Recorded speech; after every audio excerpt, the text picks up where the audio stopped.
Walking to Talking Trail, podcast all about Blue Mountains trail running, brought to you by Summit Gear, your trail running store in the mountains. Well, hello, Sarah. Hello, Rob. Hello. Hey. It's been a while. Yeah, lots of things have happened. It's been a busy time in the trail running. Peak season, isn't it? Yeah. So there's an event every weekend, isn't there? Or two.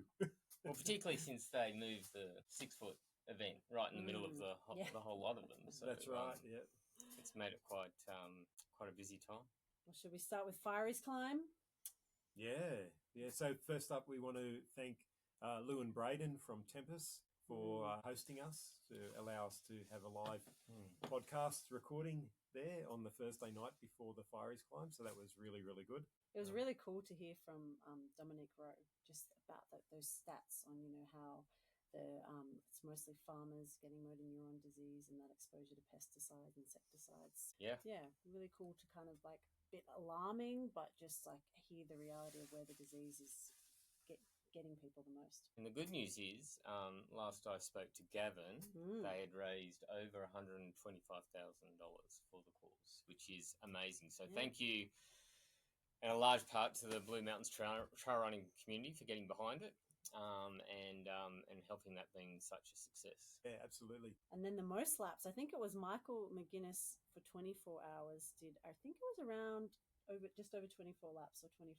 So I think he got the 24-hour one. But Rob here, so you ran for, what did you do unofficially? Yeah, we can talk about it now. It's no longer a secret. So, I rather than just doing 24 hours and thinking that was quite challenging or enough, to do a number of ultras in a short period of time. But how do you make it more ridiculously insane? So I added an extra day. So I did 48 hours, which really was the 24 hours I owed Gavin from last year, and then the 24 hours from this year. So I did 48 hours or thereabouts. And most people won't know that in the middle, like you actually stopped your event to do the live podcast the other week. So that was actually mid-run. That was the live podcast. 7 hours into it. Sean, my brother, came and grabbed me and whisked me over to Tempest, and then we I got a feed and a drink while we did the podcast recording, and then jumped it back in the car and drove back to Scenic World so I can continue running throughout the night. And the weather wasn't great from memory. No, it rained. Yeah, it was the Thursday night. It was blowing a gale, and I was in the marquee on my own. I was talking to my daughter who's in London, so it was a decent time for her. It was about 2 a.m, and I kept apologising and saying, "Oh, I'm really sorry about that. That wind gust. It just seemed like the whole thing was going to lift off." And she's like, "Oh, I didn't hear it." And then this really, really strong wind came through. And she went, "Oh, I heard that." And then as soon as I walked outside, she went, "I can't even hear you anymore. It's so windy." Yeah, so that was the Thursday night, and that was pretty hectic and cold. It was just biting wind. And then as soon as you got down, like past the first lookout, then it was warm. Yeah. So but you then cold the whole time. Yeah, absolutely. It was hot and cold. By the time you'd climb back up and be layered and get all sweaty, and then it just turned to ice, so you ran straight into the gazebo or marquee again. But on the Friday night, that was pretty cool because about 3 o'clock in the morning, someone mentioned something about snow. And I'm like, what are you talking about snow? And they said, "Oh, yeah, when we all got out of the tent or out of the marquee at midnight, it was snowing." Oh, wow. Like I was down the bottom and I didn't get any snow or even rain, But then around 5:30 in the morning on the Saturday morning, it started snowing again. Yeah. And that was really cool because I'm running along and I had like long thermals on and black, and then just seeing all the snowflakes just landing on me. It's like, oh, it's snowing, it's cool. So it's not hallucinating by this point. No, it wasn't. No. So in 48 hours, how many laps did you do and how many kilometres? So I did 50. Wow. Okay. Have you was worked out the elevation? Yes. And so I went, okay, I'll Everest it. So, which was 8,848 meters or something. I don't know. I had it in my phone. I had the screenshot. Yeah. And so I was like, okay, I want to Everest it. So I did that. Then I was like, okay, I had 9 hours then. So it was it must have been about 3 o'clock in the morning. And I was like, okay, what's the next challenge? And then we went, okay, how about I put Kosciuszko on top of Everest as like the cherry on top. So then I again looked it up. Screenshot, it was like 2242, something like that. Added it up in my head, which wasn't that smart because I got the math wrong after sort of 38 hours or whatever it was of going up and down further stairs. So then I was thinking it was 11,177 meters of elevation I had to do. And so then I did the sums like, okay, I've got to do 10 repeats in 11 hours. So I was like, okay, yeah, that's doable, but just not too many breaks. Anyway, then someone else asked me and I said, oh, yeah, no, I just rattled off the figures. And they went, that's not right. And I'm like, oh. And so then we pulled out the calculator and went, oh, I actually only need 11,077 meters to get the 2. Anyway, so I did that and I finished with 11107. So I had 30 meters more than Kosciuszko and Everest. And that was with an hour to go. And by then that was like 11 o'clock on the Saturday and everyone was around. And I went, I've done 50. That's a nice round number. I don't need to do 51 and do another lap. So I just went, okay, so I'm just hanging out. And then I got some food and refueled. And that was 112 kilometres. 112 point something. Good on you. Yeah. Wow. That's Crazy. amazing. Oh, well, that was Fiery's climb. And then the next week, it was a couple of weeks between, but then there was 6 foot. No, it was No, 1 week. wasn't it? 1 week. Wasn't It it? was, Yeah. It was like 7 days later. So congrats. So many locals ran that race. You both ran the race. Yeah. Conditions looked good. Conditions Yeah, were it was great. nice and cool. Yeah, it was good. The river was full. Yeah. So Yes, they had okay. a rope strung out and you could, like, I was like this. Yeah. And I had my pack up because I didn't want my pack to get wet because I didn't want it to be heavy as I went up the hill. So, yeah, but that was quite a novelty, is going through the river with that level. So like much it was water. right up. Yeah, it was very, very deep. But, yeah, a great day, perfect weather, good vibe. I thought I was in wave 2, but I was in wave 4. Yeah. And I caught up to wave 3 at the top of Nelly's Glen. So that was a little... At top of Nelly's Glen. Yeah, That's at top of Nelly's ridiculous. Glen. I So was how like- many more minutes? How many minutes were between? They went up 5 minutes. So Yeah. there was meant to be a 10-minute lag, but apparently the battery was running out for the timer at the timing mat. So they just said, okay, we're going to put everyone off 5 minutes apart. And yeah, literally at the top of Nelly's, I ran into the back of wave 3. So then I found that a little frustrating. But then, anyway, so I missed my goal. I was trying to beat 5 hours, and I did 5:05. You're just over. Yeah, that's still very good. Well, you caught wave 2 just past Cox's River. Yeah, right? I did. Or I gave you a certain nice member tap of on the wave 2, I gave you a nice tap on the shoulder. Hey, I Rob, was how like, you oh wow, that was quick. Yeah. No, it's funny. I just didn't feel that strong going up the hills, which was really disappointing because I had felt really good in all my training sessions. So, anyway, that's the way it is. Maybe don't go skiing a week of 6 foot. So Yeah, I maybe reckon that's it. I think learn. your cross training was just too heavy. Yeah. much. It's always hard to find the taper. Yeah. So then the results for the day was the top 3 males we have, and then for females, Steph Austin, who is she's done the podium a few times. I think I've counted 4 wins so far for her at 6 foot. She got 3 hours and 55 minutes. Officially, I was looking through all the 6 foots. I think that is the fastest time, and she did get 6 overall. We do also have her on the podcast tonight, which will be really interesting. Brittany Harridan got 4:09, and Anna Pillinger with 3rd got 4:22. But also our local legend Lou Clifton, who also, I think she shot everyone off with a gun. She did, yeah. Yeah. And she got 4th after 3 weeks after Mila. After doing Leadville. Leadville. Yeah. Very Well done, impressive. Lou. And then the ones who have done it the most amount of times, I think we've got to mention Peter Barnes. I think he's around. Peter Barnes, local legend up here in the mountains. So he's done number 32 now. That's so he's awesome. done the Well most done. of anyone. And then Tanya Lance for females, 25. So still pretty good. But none of us know her. So if you're around, Tanya, make connections to us. We'd love to get to know you. Any other things for 6 foot? Yeah, so there were 2 more living legends crowned or announced. John O'Warswick had done his 24th, and so he's number 13. Mm-hmm. So he'll now have that race number if he continues on, and I expect he will. He's quite a bit younger than a lot of the living legends. And then Tim Austin was number 14. Amazing. So also hit 24. And there was a couple of people that made 18, so they got awarded their vests or presented their vests. So Jane Trumper was one of those. So she's a sort of got legendary status in the running community, the ultra running community, and has been the sweeper for quite a lot of the last 10 years at least at 6 foot. Yeah. 18 is still a lot.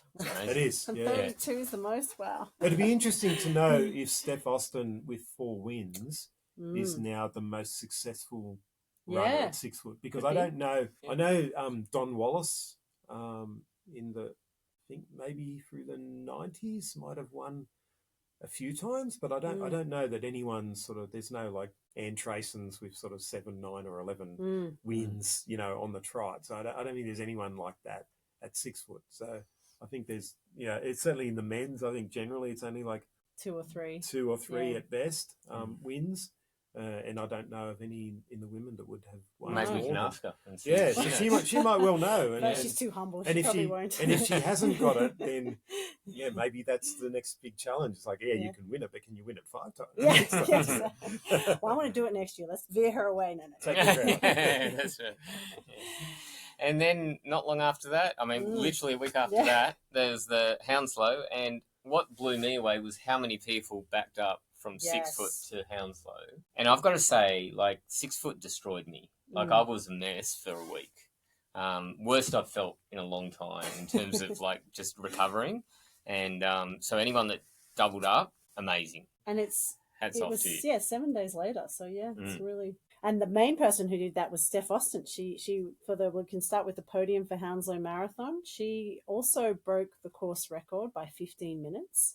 All top 3 females in the Hounslow Marathon broke the course record from last year, which was also then broken, I think, by 40 minutes last year from the previous year. So it's amazing, the competition. But yeah, she got 5 hours 29, Julie Anderson 5 hours 33, and Sophie Broom 5 hours 37. So all within 10 minutes of each other. Pretty close. Pretty good. Yeah, good race. And then in the men's, we had Quinton Gill. I was actually there for his finish. I feel like it was such an emotional finish. Everyone was just completely in like arms, giving him the biggest cheer, and he had the biggest smile. His family and kids were at the finish line, and yeah, he did 4 hours 31. So awesome! Congrats to him. And Ben Butler and Gerald McPherson were nearly over 20 minutes behind him. 4 hours 55 for Ben Butler and Gerald for McPherson, 4 hours 58, which was very exciting in the marathon. Yeah. And then the short distance. The short distance, yeah, let's do it. So 17 kilometres. Yeah, you want to run through the men's? Yeah, we got Charlie Hamilton. He's a pretty international runner, so it's cool that he dropped in to the mountains, to Blackheath. He did really well, an hour 24, 2-minute course record on last year on Ben St. Lawrence's time, which was also a very good time. Yeah. Leo Peterson, not far behind, an hour 28. And Alistair George got an hour 31, and our local awesome runner Henry Hugman was in 4th, just behind Alistair. Yeah, well done, Henry. Yeah. And for the female, I was knocked off my... You got knocked off your perch. No third time lucky. Joanna Hepton was amazing, an hour 44. She nailed it. Bridget Lunn. I saw her the whole time. She had such a colourful T-shirt, and she just, was a weapon. 1 hour 47.50. Congrats to you, Bridget. And then myself, an hour 48.40. That's super close, Sarah. So yeah, like you're within 4 minutes of first. So that's pretty impressive. But perfect conditions for Hounslow this year. Like it was pretty mild, I'd say. Even for the marathon, I think that day was pretty mild. With all the rain we've had up here, we were very lucky with 6 foot and Hounslow. The rain really would nice come midweek. Yeah. It would come midweek, and by weekend it was perfect. Oh yeah, because even parks had closed a lot of tracks on the Monday, I think it was, or the Sunday afternoon for the Monday. And we're like, oh no, because there's supposed to be more rain, and we had more rain even up until Wednesday. Yeah. And so we're like, I know there was a lot of, Facebook posts and queries about, is Hounslow still going to be on? Is it going to be on? And, so, it was great that we ended up having just, perfect sunshine. And Well, hence why I've got my on lightweight running jacket. So only 107 grams. There you go. Okay, super light. They're super light. Ridiculously fully light, UTA compliant. So I'm sure it won't be long before this gets a good workout in the well, in the rain. I grabbed one as well because they're so light.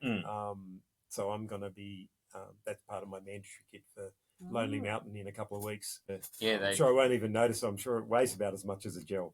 Yeah, they're Really? tiny. 107 grams or something. It's amazing. There you go. Yeah, so that's the Hounslow wrap. Also, congrats to all the locals that ran it. I saw so many people around the weekend. We did the kids race on the Saturday, and it was awesome to see so many local kids running it out there.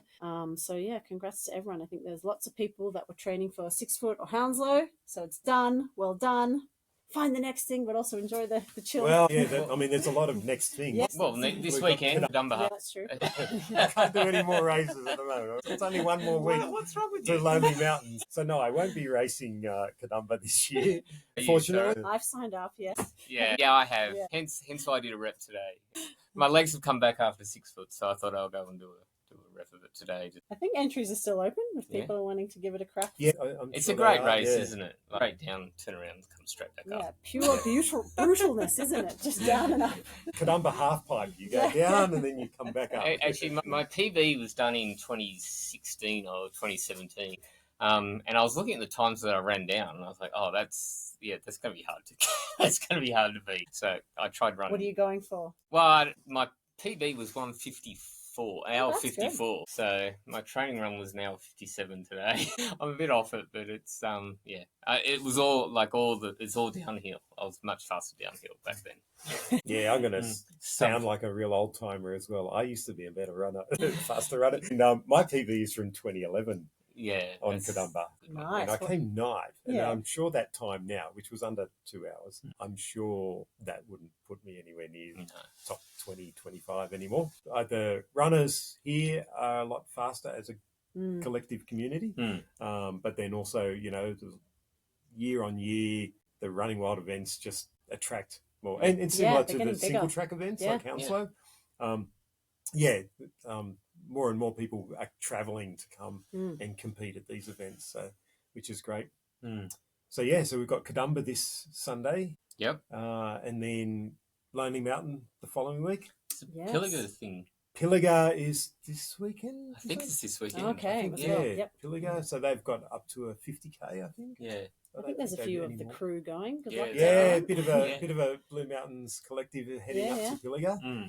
And then, after Lonely Mountain, then Glenbrook Marathon is coming Another up. Running Wild. And we'll be running Narrowneck into night UTK run. as well. 19th of October. So if you haven't signed up, then get on board for the Glenbrook Marathon. So there's 3 different distances there. There's normally a 25, 34, and a 42.2.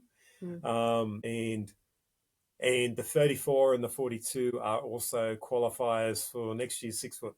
So Good to know. if that's another carrot to dangle to sign up for the Glenbrook Marathon. And then we've got the Narrowneck Night Run is the 15th of November. 15th of November. So there's a bit of a gap. Yeah. That one's kind of fun. It's a bit different to run at night. I remember the vibe being quite fun. It's pretty fast. Yeah, and you get to run with a head torch. Yeah.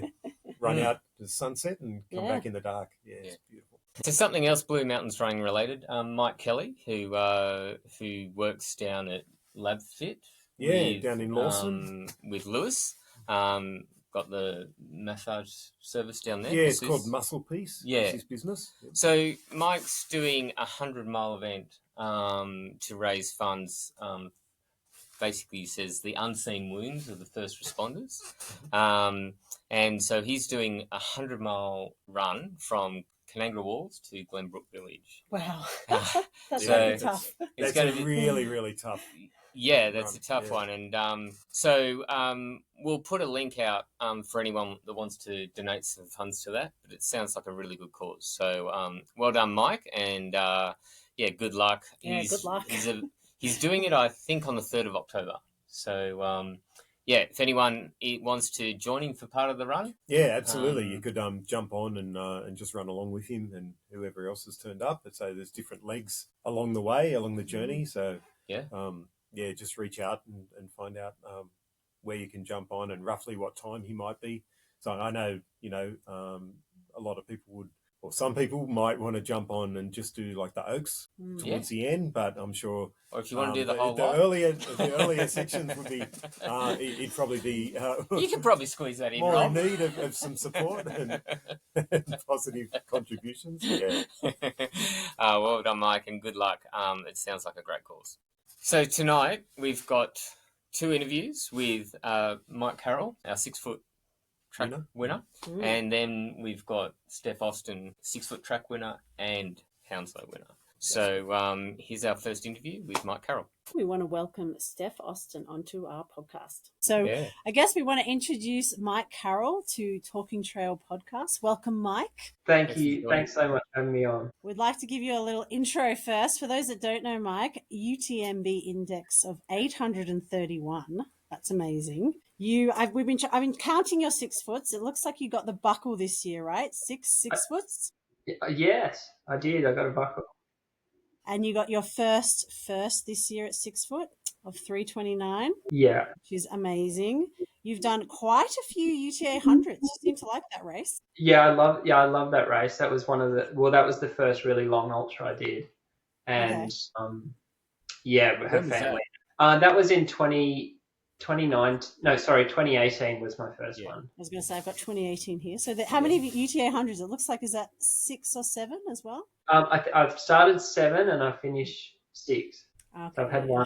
And you had a second this year. That was an amazing impressive. Second. Yeah, I was in the same race, Mike. I was a little bit behind you. Okay. You got a buckle? I got a buckle. Yeah, 100 Ks is 100 Ks. It's still. I think going back the next day and seeing people come in, is crazy. Hat goes off to the people that spend so many hours out there. Yeah, I actually live on the course, and when I'd finished, I came home, and my house is about the 67-kilometre mark on Sublime Point Road, and people are streaming past the house at that time, and I'm just like, how impressive that they're going to be out there for another, quite many few hours. And I'm done and dusted and cooked and finished, and I'm like, I don't know how they do it. I don't know how they right in the cold of the night as well. Well, can you talk us through your preparation for this 6 foot in particular, and then maybe the race as well? Yeah, sure. So, as you know, 6 foot was supposed to be in March. I just kept thinking, okay, so 6 foot's the start of the year. And postponed from March because of the weather. And I was definitely keen when it was said that I think it's the first time that it's ever been rerun in the same year. It was going to be in September. I definitely put it on the calendar as, a real A race goal, that I would have some time to prepare for it. The training block. I've been really lucky over years with injuries and things. So I've tended to, and I just love running. So I don't really take that much time off, and so I tend to use races as a time to go down and then build back up and down again. So I've had a fair bit of consistency leading in, but I did put aside maybe 5 weeks to go, okay, I'll really think about 6 foot and what I could specifically do to prepare for it. And I've run it a few times. First 2 times were years ago when I was just at uni, convinced by a good mate of mine to do an ultra marathon, and I think I did 5 hours the first year and maybe 4:30 the next year. But the preparation for those early races, this is back in 2006 and 7, was I can't remember, but I know that there was not much preparation. But I since kind of got serious about running maybe eight or 9 years ago, and heading into this particular one. So I've got a bit of experience with the course now. I kind of rely a lot on, I love hills, and so we're lucky in Canberra to train on hills. From Cox's to the Pleobometer, I think, is probably the favourite part of the course, which is basically just running uphill for an hour. And then you have this false flat after Pleoby, which is it's really tough. It's like 9 Ks and it's about a 2% or 3%. You think it's flat, but it's not. And so I thought for this year, I might do some flatter running. So I did probably more running than I usually would down at the lake here in Canberra. And I think that helped a bit. I usually just stick to the trails, but a little bit of speed work, I think, increased my economy just that bit more. The race went really well. I did hit the wall pretty hard at about 40 Ks. So I'd had a bit of a rough kind of last 3 or 4 Ks, but it was probably late enough in the race to just get there. on momentum and fumes. Was that your race plan to get under 3.5 hours? I think I'd always thought that time would definitely be capable for me, that I'd be capable. But then to do it, to execute it and to do it was really cool. And you didn't get to do any on-course training before the race. You're just going from previous year's experience. Yeah, totally. Yeah, the last time I did it was in 23, and that was the first year that the course had been changed, and so there was a bit of confusion at the end. So ran that race pretty well too, but then got lost at the end.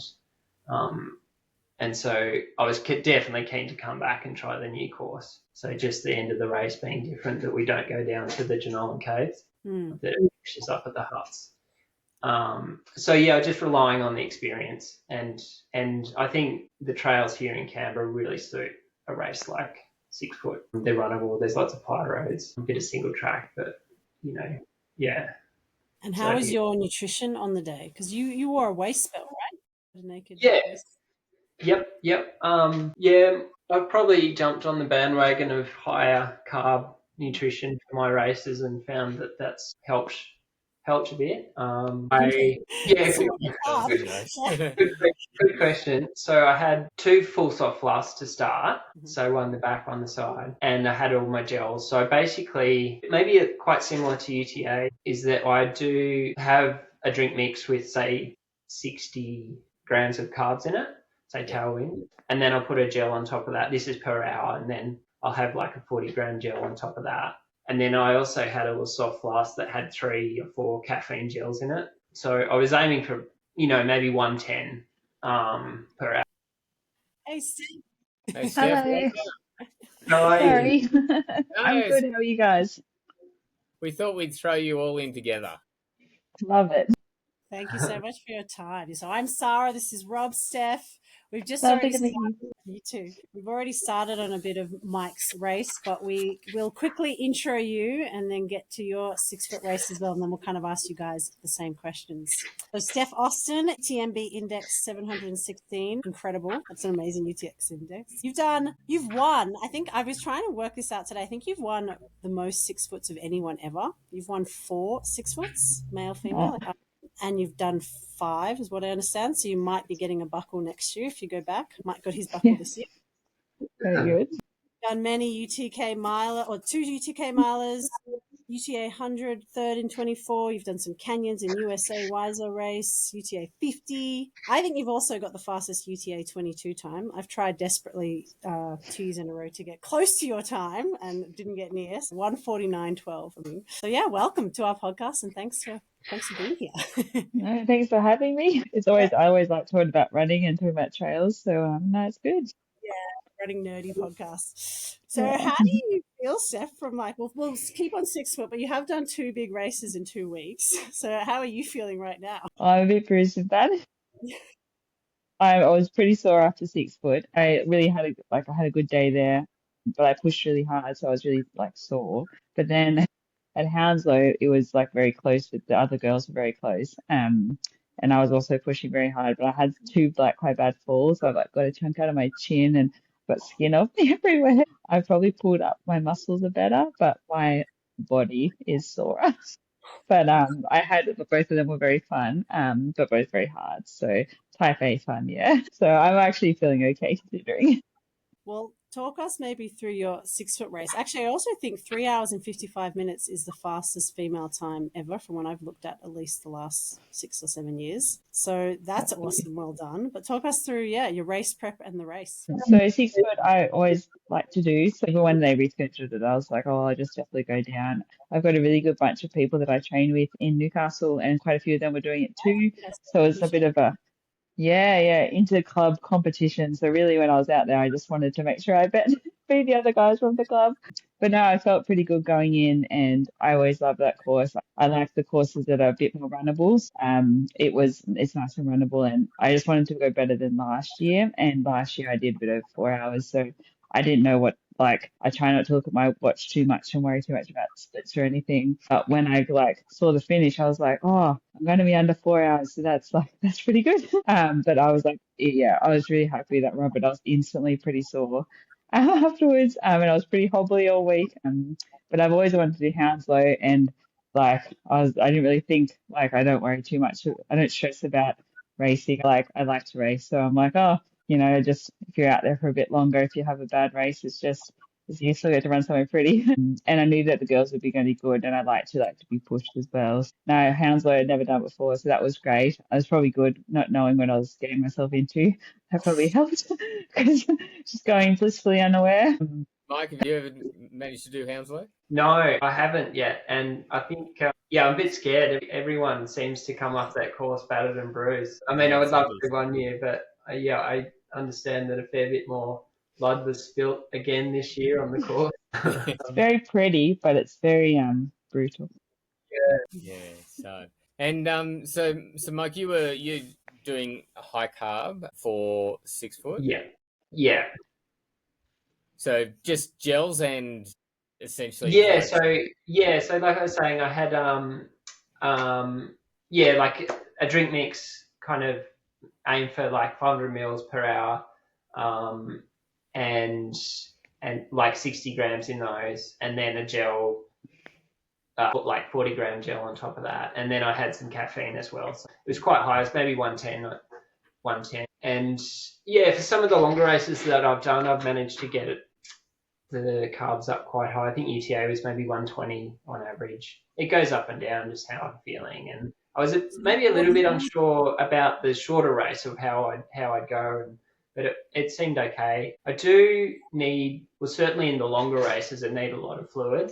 So I was thinking maybe I probably didn't hydrate quite enough for this race. Having 500 an hour, I'm probably like, even in the long races, even if it's not that hot, I'm still close to a litre.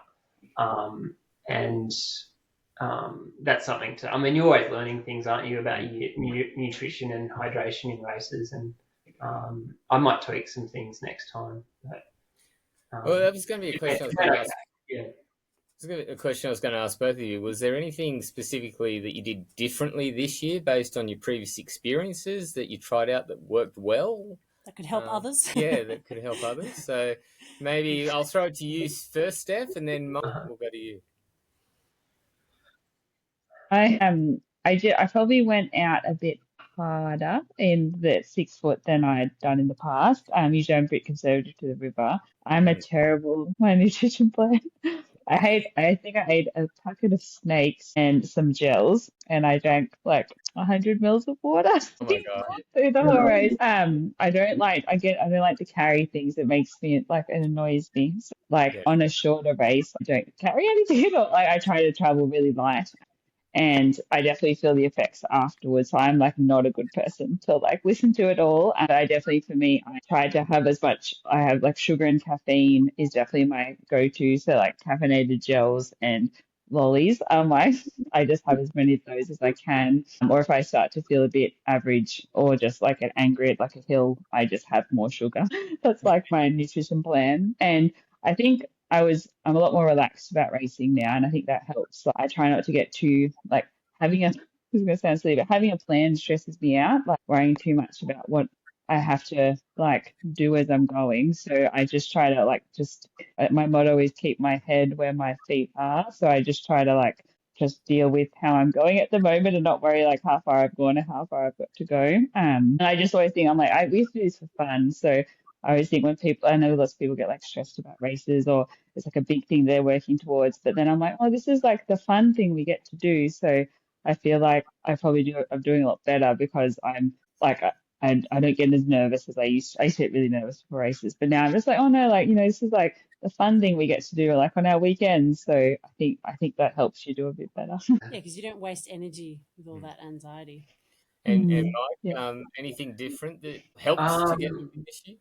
Yeah, just comparing to previous years, maybe like Steph, I think this year I was a bit more relaxed and just it's so fun to be back there because for me it's a real personal thing in my running kind of journey to be back at 6 foot. So just taking in the start and things like that, and just being a part of it, and not thinking too much. I mean, having an idea of a plan of like what I would like to do and things like that, but just keeping it as simple as possible. But yeah, this year I was pretty prepared, maybe unlike Steph, like with what nutrition would look like, and just so that I didn't have to worry about it on the way. I could just say, this is my plan. I know that I can adapt if I want to, but at least this is what I envisage happening. So yeah. Do you drink more than 100 mils of water? That's amazing. Yeah. Yeah. It's not a good thing. Sounds like I drank way too much then. I think I drank more across in the river. I don't think I would have blasted to Cox's. I think I would have had to call there. But it's not a good habit. Everyone is different. So when I'm saying I do a lot of carbs and a lot of hydration, I think it is like to some extent for recovery and maybe the performance, although, Steph is obviously someone who doesn't worry about it too much and does absolutely amazing. So it's just important to know that everybody is different. And I know sweat rates and sodium rates are all different, and how your gut ingests carbs can be trained, but it's still very individual. So I think copying someone else is a danger, but I've practiced this in training a lot. So when it comes to the race, it just feels quite smooth and normal to do it. And I've had a few experiences, only a couple of 6 foots of really suffering I suffered again this year in the back kind of, or the last 10Ks, but I've certainly suffered a lot in the past. And so I just try and rectify that, or do the thing that's in my control so I can enjoy the race a bit more. Yeah. Just preparing. And what about, was there any, I think you guys led most of the race, both of you, but was there any low points in the race, or any tips for people with that whole mental game in races like 6 foot with a whole middle section that's all uphill? You go. I think I never got very good at remembering the course, but I just remember that the hills were very big. And I think the hard thing when you're in front is you don't know how far behind anyone is. Like, you have no gap of how far, it's so the whole time I'm the girl is just behind me. I have to push really hard. And my goal is just in 6 foot is always just to run the whole way and not to hike. So even if that's a really, really slow run, but yeah, I think, you always know the hills are big, but you can get there. It's just a hill. It's just a hill. It's just a bit painful now. But then I'm once, I think I knew in my brain about 35K was the highest bit of most of the hills, and it's not too bad. So I just, in my brain, I was just it's only another half an hour of running or something. So I just try to break it down. And again, just worry about where I am at the moment, not what's coming or what I've already done. But the hills are very steep. I was oh, yes, I remember why this race is so hard. I'm always out there going, oh yeah, this is pretty tough. But I think I love racing, and I think that because, especially 6 foot, because it's had lots of cancellations and reschedules, and there's lots of times it hasn't been able to happen, so it's nice that it actually does happen. And there's always I could always see a couple of fellas ahead of me, so I was just trying to keep them in sight and just try to hold onto them like a tow rope and just be if I stay with them, I'm doing okay. And I think just choosing someone to sort of buddy up with sort of helps that. Yeah, it must be And Mike, what about running out in front? Did you know that you had quite a gap, or were you not sure? I wasn't sure. I had an idea that I had a decent gap. Yeah. So I wasn't thinking about it too much. But to be honest, even in the races or the 6 foots in the past where I've had people in front of me, I still haven't worried too much about it. For me, especially 6 foot, I think, because I've done it a few times, I'm almost running against the past kind of self of me, or, I'm very competitive against myself, but sometimes not so much against others. I do get, I love the competition. I think it's fantastic, but out in front, I was very much pushing against, my past self, or even some of the ghosts of past 6 foot winners, I knew that they would have absolutely stormed past me at the end. But I was just playing those kind of maths and games in my head along the way, having fun with where I was going, but yeah, how I was going compared to last time, and that was fun. You've had a really great year, Mike. You've done obviously win at 6 foot, second at UTA 100 World Major, and then I guess in the past you had a couple DNFs in a row. Is there anything you can like say to others to like when they want to come back that you can share that you obviously come back and you've done amazing? What kind of got you back on the top?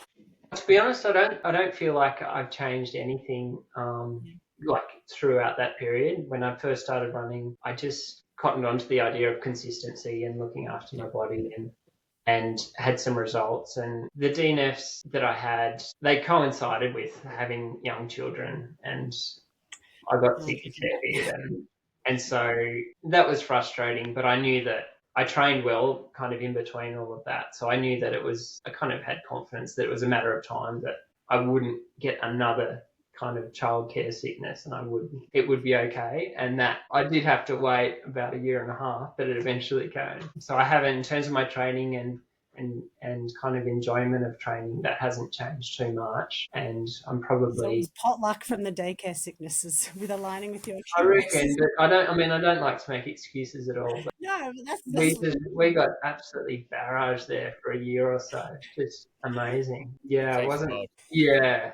And touch wood, we've had a better year this year. We've just had we've got a little boy now, and I'm sure we're going to go through it all again soon.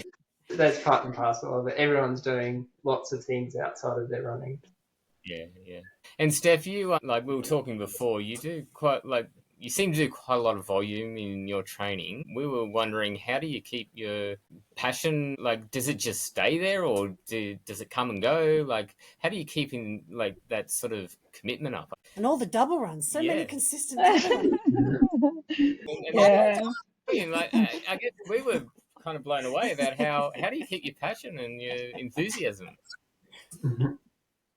I don't have kids yet, so that makes definitely frees up the schedule a bit. And I have a very my work schedule. I work 8 to 5, Monday to Friday. So, and I'm every day, I get up, I always find that to run in the morning is I do that for my training, whether it be an easy run or this morning it was too early, but I did a session this morning and I'm like, oh my God, my legs are not ready for this. But I do I always eat the morning runs for my training and my running, but the afternoon runs just for my head. It's more just to decompress from the day.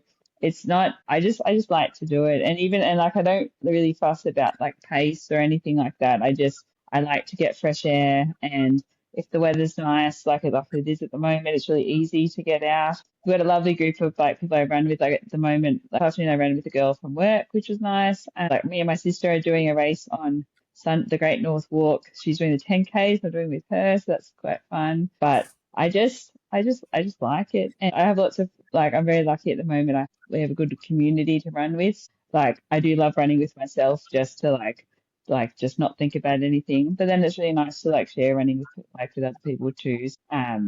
Yeah, I don't know. I just generally do like it. So it's definitely not a chore to get out the door. It's more a chore to taper. That's much more difficult. Yeah. To be honest. Yeah, your tapering is pretty wild. You have still pretty big weeks. The kids, I just don't think about I don't worry the Hounslow. I didn't worry about that till the Friday afternoon when I was packing, and I was just what do I need to put in my bag so I can run tomorrow? So I think I like to. It's something I used to do for fun. So it's you don't I'd much rather spend a day on the trails than a day at work, and I do like my job, but it's just. Yeah, I just like running more. It sounds like you like the process. Outcomes are good, but you're into the process. Mike, I couldn't stalk you on Strava, so we don't know a lot about your volume. You want to tell us how you go and fit it in with parenting as well? Yeah, I probably generally have pretty high volume too, similar to Steph. I do fluctuate, so I might get up to, depending on the race and that I might be training for, could get up to 170 Ks or 14 hours of running a week with lots of vert. I probably won't stay there too long, so it's either coming up or going down. Yeah, luckily just been able to go from block to block for quite a while. And I think, yeah, I'm a bit like Steph. I just love it. I just don't think I'd do it unless I was, really passionate about it. I've done it for long enough now that I just realise, oh, this is just who I am. This is what I love doing. I don't ever question it. It's never a chore. I got a treadmill when we had some young kids so that I could just keep it going. So I just put the monitor next to the treadmill and run for as long as I can. And then, you just fit it in. I have other things in my life that I should do and I find excuses for, but I always do the running. So I'm like, oh, it must be a very subconscious priority because I always get the running in, but I definitely don't get other things done. Yeah. Yeah. Yeah. I should clean the car, but I choose to run.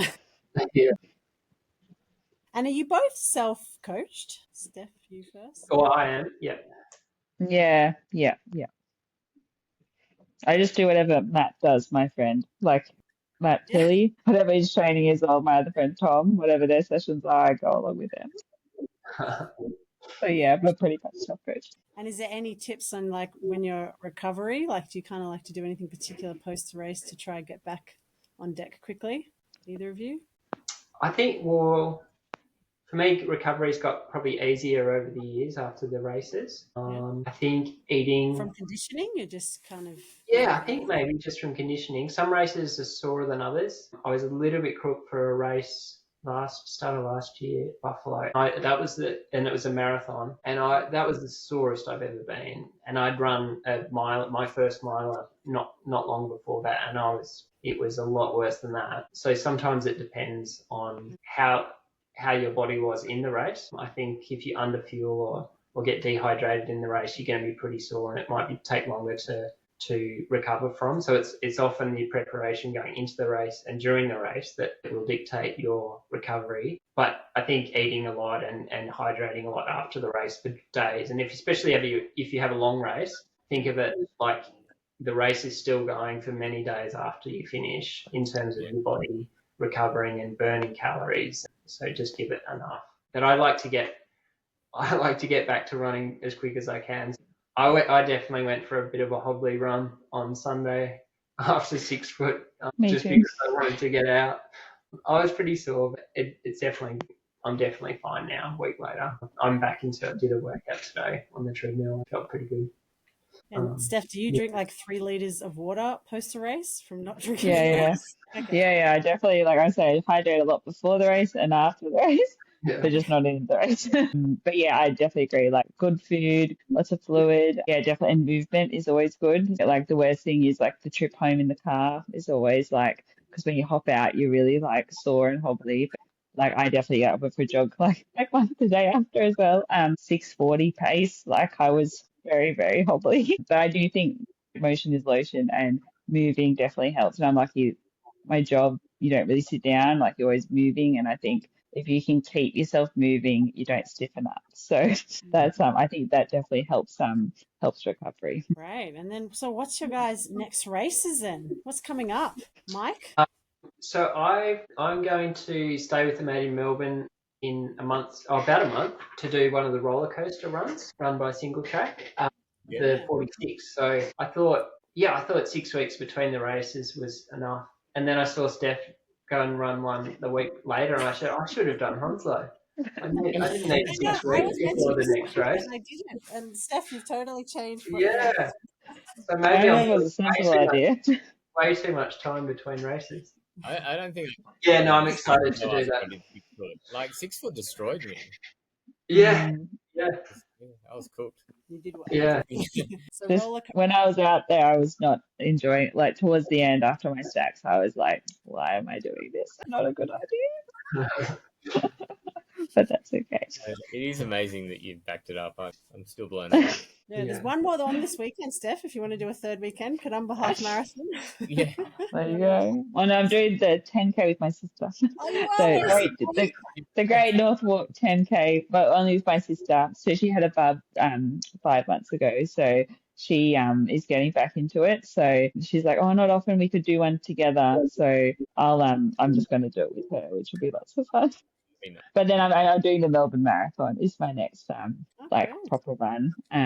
So back to the roads for a little while. Just so yeah, that'll be good. You aiming for like a what sub or 240s to around 240s? I think under 250 would be nice. I like faster than that would be like good. But then like today when I was trying to do a session, I was dying. I was like, oh, maybe not that fast.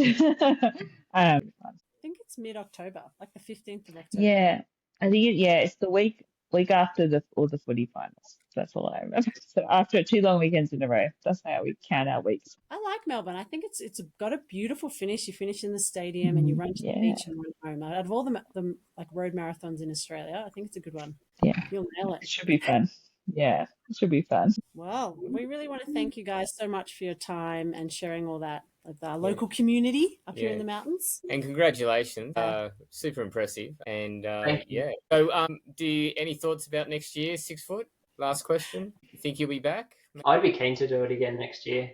I think generally jumped at the opportunity. I do love going to the to other, like there's often clashes, and I love going to Buffalo as well. But I think there'll be 3 weeks, and that's heaps of time between races. That's right. Yeah, I'd love to do it again next year, but we'll see. I mean, it's a race for me. Like that race will be around forever, and I would love to be running it when I'm very old. Yeah. So, well, 32 is the record, so you've got 30 to go now. You've done 6. Oh yeah, that's amazing.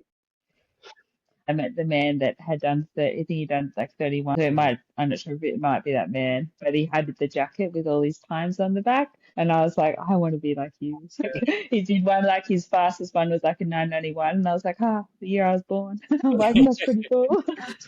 That's pretty cool.